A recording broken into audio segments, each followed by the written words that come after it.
आपण मान समस्त को मन थी कोरोना समय रे जो मेडिसिन कंपनी समस्त लोकंकर जीवन रक्षा करथिला सरकार आज से कंपनी को प्राइवेट कंपनी हाथ को बिक्री कर देछि।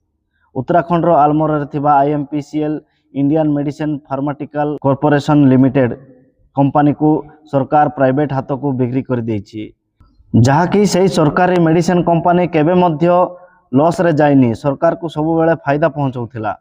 मेसर्स स्काईमेप फार्मास्यूटिकल कॉर्पोरेशन लिमिटेड बोली गोटे प्राइवेट कंपनी अच्छी, सरकार से प्राइवेट कंपनी को 121 कोटी टंकार गवर्नमेंट सरकारी मेडिसिन कंपनी को बिक्री कर देछि, जोटा कि आयुर्वेदिक मेडिसिन गुड़ाक तैयारी करुथिला। सस्ता और कड़ीर मूल्य रे सरकार ए कंपनी बिक्री कर देछि प्राइवेट कंपनी को, जार नेटवर्थ थिला 145 कोटी टंका, ताहाकु आज सरकार 121 कोटी टंकार बिक्री कर देछि। आपण माने विश्वास करेबेनी ए कंपनी केबे मध्य लॉस रे जाइनी, सब बेले कंपनी गवर्नमेंट को फायदा ही फायदा पहुंचाइछि।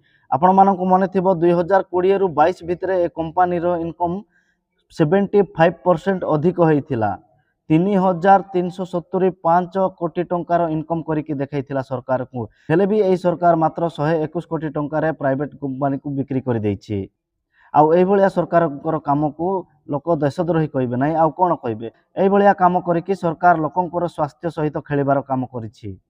मानि नियंतु जो कंपनी लॉस रे चलीछि, सरकार ताको प्राइवेट कंपनी को टेकी देकी किछिटा पैसा फायदा रे कमाइबा पाई बोली चेष्टा कला, किंतु एटा तो आगुरु फायदा ही फायदा कमाउथिला। आकु बिक्री करिवार कारण कोन?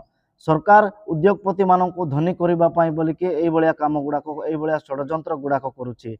देश को बर्बाद करि छाडी देबो एई सरकार। सरकार रो एई काम को देशभक्त बोली कहिबे ना देशद्रोही बोली कहिबे, निश्चित भाबे कमेंट करंतु।